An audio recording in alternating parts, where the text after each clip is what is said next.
नमस्कार, मी मुक्ताई।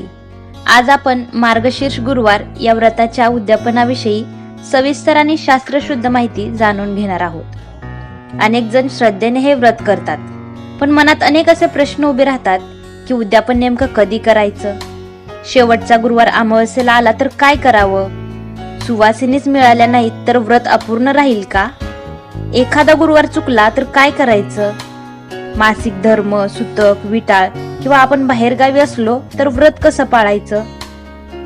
आजच्या या व्हिडिओमध्ये कोणतीही अंधश्रद्धा न पसरवता परंपरा, श्रद्धा आणि व्यवहार या तिन्हींचा समतोल साधत मार्गशीर्ष गुरुवार व्रताची उद्यापनाची संपूर्ण माहिती आपण या व्हिडिओमध्ये समजून घेणार आहोत। तर कृपया हा व्हिडिओ शेवटपर्यंत नक्की पहा।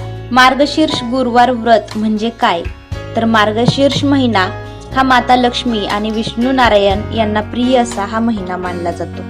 या महिन्यात प्रत्येक गुरुवारी श्रद्धेने व्रत केल्यास घरात स्थैर्य, समाधान, ऐश्वर्य आणि मानसिक शांतता प्राप्त होते अशी लोकमान्यता आहे। हे व्रत मुख्यतः लक्ष्मी नारायणांच्या कृपेसाठी केले जाते।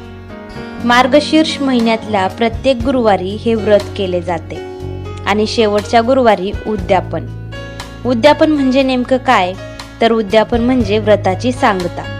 आपण जे व्रत संकल्पपूर्वक सुरू करतो ना, ते योग्य पद्धतीने पूर्ण करून देवतेचे आभार मानणे म्हणजे उद्यापन।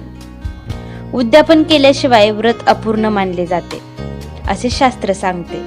मात्र उद्यापन हे भीतीपोटी नाही, तर कृतज्ञतेच्या भावनेने करायचे असते। उद्यापन कधी करायचं, तर सामान्यतः आपण ज्या संख्येचे गुरुवार ठरवले आहेत ना, त्या शेवटच्या गुरुवारी उद्यापन करायचं आहे। जर संपूर्ण मार्गशीर्ष महिन्याचे जर तुम्ही व्रत केले असेल तर आपण मार्गशीर्ष महिन्यातील शेवटच्या गुरुवारी सुद्धा याचं उद्यापन करू शकतो।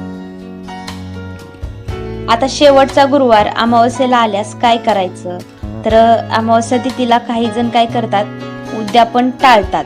पण जर तसं झालं तर त्या आधीचा गुरुवार किंवा त्यानंतरचा गुरुवार या दिवशी उद्यापन करावे, ते शास्त्रमान्य आहे। पण आता 2025 मध्ये आपल्याला जर गुरुवार व्रताचं उद्यापन करायचं असेल तर ते 18 डिसेंबर या गुरुवारच्या दिवशी करायचं आहे। आता बरेच जण असं म्हणतील की या दिवशी अमावस्या आहे, परंतु जर आपण कॅलेंडर व्यवस्थित पाहिलं तर त्या दिवशी आपल्याला असं समजून येईल की त्या दिवशी अमावस्या नाहीये। जी अमावस्या सुरू होणार आहे ती पहाटे होणार आहे, म्हणजेच 19 तारखेला शुक्रवारच्या दिवशी। त्यामुळे आपण बिनधास्त मार्गशीर्ष महिन्यातील 4थ्या गुरुवारी हे उद्यापन करू शकतो। आणि कसं आहे ना, देव भाव पाहतो, तारीख नाही, हे कायम लक्षात ठेवायचं। उद्यापनाच्या दिवशी काय करायचंय, तर सकाळी स्नान करून स्वच्छ वस्त्र परिधान करायचं आणि घरात लक्ष्मी नारायण, विष्णू किंवा देवी लक्ष्मी मातेचं पूजन करायचं आहे। पूजेमध्ये हळद, कुंकू, फुले, धूप, दीप अर्पण करायचं आणि नैवेद्य म्हणून गोड पदार्थ ठेवायचा आहे। शक्य असल्यास पुरणपोळी किंवा शिरा, साखर भात ठेवायचा आहे आणि यानंतर आपल्या संकल्पाचा उच्चार करायचा आहे। हे व्रत मी श्रद्धेने पूर्ण केले आहे आणि याची सांगता आज मी करीत आहे अशी मनोमन प्रार्थना करायची आहे। सुवासिनी महिला जर मिळाल्या नाहीत तर काय करायचं। आता हा प्रश्न अनेक महिलांच्या मनामध्ये असेल, तर शास्त्रानुसार सुवासिनींना भोजन देणे हे पुण्यकारक मानले आहे, पण बंधनकारक नाही। जर सुवासिनी मिळाल्याच नाही तर घरातील महिलेला, मुलीला किंवा गरजू स्त्रीला आपण अन्नदान करू शकतो। अगदी कोणीही उपलब्ध नसेल तर मनोभावे देवीला प्रार्थना करून गरिबाला अन्नदान किंवा दक्षिणा दिली तरी सुद्धा उद्यापन पूर्ण होतं। आणि जर एखादा गुरुवार चुकला तर काय करायचं, तर बघा, मानवी आयुष्यात चुका ह्या होतच असतात। आपला आजारपण, प्रवास, कौटुंबिक अडचण यामुळे जर एखादा गुरुवार चुकला तर स्वतःला दोष देऊ नका। त्याच्या पुढचा जो गुरुवार आहे ना, त्या गुरुवारपासून पुन्हा श्रद्धेनं व्रत आपलं सुरू ठेवा। आणि काही जण कसं करतात, शेवटी एक अतिरिक्त गुरुवार धरून उद्यापन करतात। ही पद्धत सुद्धा योग्य आहे। देव दयाळू आहे, कठोर नाही। देवीला नैवेद्य काय ठेवायचा, तर नैवेद्य साधा, सात्विक आणि श्रद्धेनं केलेला असावा। गोड पदार्थ असणे उत्तम मानले जाते। त्यामध्ये जर फळे, दूध, खीर, शिरा, साखर भात यापैकी जे काही शक्य असेल ते आपण अर्पण करू शकतो। नैवेद्य मोठा असावा हे एवढं महत्वाचं नाहीये, तर भाव शुद्ध असावा हे महत्वाचं आहे। मासिक धर्म, सुतक, विटाळ असल्यास काय करायचं आहे, तर मासिक धर्माच्या काळात पूजापाठ न करण्याची परंपरा आहे. अशा वेळी मनातल्या मनात देवाचे स्मरण करायचं आहे, पण व्रत तोडायचं नाही आपल्याला. सुतक किंवा विटाळ असला तर शुद्धी झाल्यावर पुन्हा नेहमीप्रमाणे हे व्रत आपल्याला सुरू ठेवायचं आहे.